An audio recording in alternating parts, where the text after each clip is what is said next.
మరో breaking news చూస్తున్నాం. ములుగు జిల్లా కర్రేగుట్టలో 12వ రోజు కేంద్ర బలగాల కూంబింగ్ కొనసాగుతోంది. బలగాలకు అవసరమైన ఆహారం, తాగునీరు, ఆయుధాలు, ఐఈడీల నిర్వీర్యానికి అవసరమైన సామాగ్రిని వెంకటాపురం నుండి హెలికాప్టర్ ద్వారా అధికారులు సరఫరా చేస్తున్నారు. ఒక్కడుగు గుట్ట పరిసరాల్లో ఏర్పాటు చేసిన తాత్కాలిక బేస్ క్యాంపులో ఈ సామాగ్రిని నిల్వ ఉంచారని సమాచారం. బేస్ క్యాంపు కేంద్రంగా పనిచేస్తున్న దాదాపు 1000 మంది CRPF, cobra, DRG, Bastar fighters combing నిర్వహిస్తున్నారు. కేంద్ర నిఘా వర్గాలకు చెందిన సిఆర్పీఎఫ్ ఉన్నతాధికారుల పర్యవేక్షణలో కూంబింగ్ కొనసాగుతుంది. అలాగే నంబి, గల్గం, పూజారి కాంకేర్, గుంజర్తి ప్రాంతాల్లో బాంబుల మోత మోగుతోంది. ప్రస్తుతం అడవుల్లో ఆకురాలి ఉండడంతో కూంబింగ్ ప్రక్రియ వేగంగా కొనసాగుతుంది. ఆపరేషన్ కర్రగుట్టల అన్వేషణ ప్రక్రియ జూన్ నెలాఖరు వరకు సాగే అవకాశం ఉంది.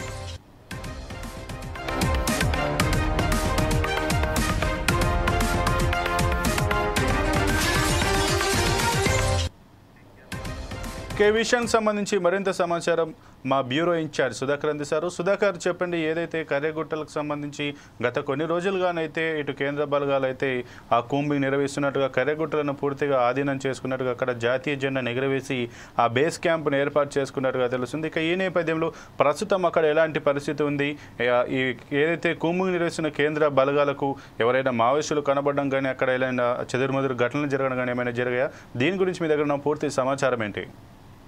సంపత్, ఆపరేషన్ కగార్ కేంద్ర ప్రభుత్వం వచ్చేసి మావోయిస్టుల అంచెవేత కోసం భారతదేశంలో 2026 మార్చి 31 నాటికి భారతదేశంలో మావోయిస్టులు లేకుండా చేయడం కోసం మాత్రం ఆపరేషన్ కగార్ను తీసుకురావడం జరిగింది. అందులో భాగంగానే ములుగు అంటే తెలంగాణ రాష్ట్రం, ఛత్తీస్గఢ్, మహారాష్ట్ర 3 రాష్ట్రాల సరిహద్దు ప్రాంతమైన కర్రెగుట్టలో మాత్రము పోలీస్ బలగాలు కూంబింగ్ నిర్వహిస్తున్నాయి. ఈ కూంబింగ్ వచ్చేసి ఇప్పటికి 12 రోజులు కొనసాగుతుంది. ఈ 12 రోజుల కాల వ్యవధిలో మాత్రము ఇప్పటికి ఈ ఎన్కౌంటర్ లో 3 మహిళా మావోయిస్టులు వచ్చిన సంగతి అంతే తెలిసిందే. అయితే కేంద్ర ప్రభుత్వం మాత్రము ఆపరేషన్ గగార్ లో భాగంగా ములుగు జిల్లా కర్రెగుట్ట ప్రాంతంలో వచ్చేసి ఎక్కడ మావోయిస్టులు ఆ పరిసర ప్రాంతంలో ఉన్నారనే సమాచారం వచ్చిన నేపథ్యంలో మాత్రము పోలీస్ బలగాలు ఈ కర్రెగుట్ట మొత్తం చుట్టుముట్టాయి. ఈ చుట్టుముట్ట తర్వాత మాత్రం అక్కడ ఉన్న పరిస్థితి చూసుకుంటే గతంలోనే మావోయిస్ట్ పార్టీకి లేఖ పెట్టడం జరిగింది. కర్రెగుట్ట ప్రాంతంలో మేము బాంబులు అమర్చాము, ఇటు పోలీసులు కానీ అంటే ఆదివాసులు, గిరిజనులు ఎవరైనా రాకూడదని చెప్పడం జరిగింది. ఇది చెప్పిన తర్వాత 2 రోజులకి పోలీసులు వచ్చేసి కర్రెగుట్ట ప్రాంతాన్ని చుట్టుముట్టడం జరిగింది. ఆపరేషన్ కగార్ లో భాగంగా ఈ అడవి ప్రాంతాన్ని పోలీసులు మొత్తం జల్లెడబడుతున్నారు. ఒకటే చూసుకుంటూ సిఆర్పీఎఫ్ అంటే తెలంగాణ రాష్ట్రం కానీ, ఛత్తీస్గఢ్, మహారాష్ట్ర 3 రాష్ట్రాలకు చెందిన సిఆర్పీఎఫ్ పోలీసులు, అంతేకాకుండా బస్తర్, డిఆర్జీ బలగాలు, ఈ 3 బలగాలు వచ్చేసి మావోయిస్టు పార్టీ అంచెవేత కోసం మాత్రం ఆపరేషన్ గగార్ లో భాగంగా దండకాండ మొత్తం జల్లబడడం జరుగుతుంది.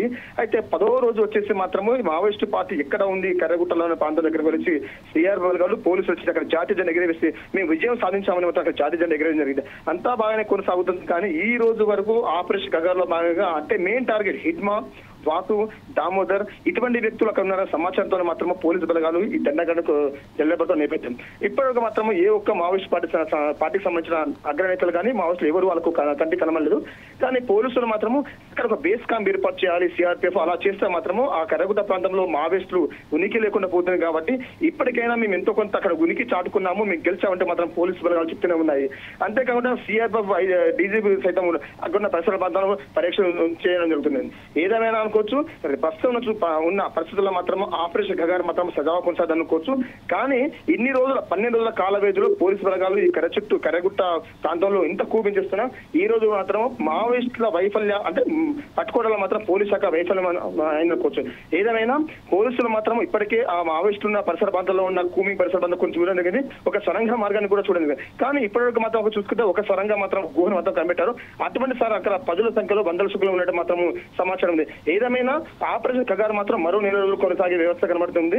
కానీ ఈ 4 రోజుల కాల వ్యవధి అంటే ఇప్పుడు చూస్తే ఎండాకాలము అడిగి అంతా ఆకురాలి ఓపెన్ వ్యవస్థ కనబడుతుంది. కాకపోతే గత 2 రోజులుగా మాత్రం ఛత్తీస్గఢ్ కానీ తెలంగాణ సరిహద్దు ప్రాంతాల్లో కొన్ని వర్షాలు పడినప్పుడు మాత్రం మళ్ళీ ఆకులు చిగురిచే అవకాశం లేదు. కాబట్టి ఈ వర్షం ప్రభావం రాకముందే ఈ ఆపరేషన్ గగార్ విజయం తెచ్చాలనే నేపథ్యంలో మాత్రం పోలీసు బలగాలు ఇక్కడ చుట్టూ మాత్రం కుమించేసే నేపథ్యం అవుతుంది.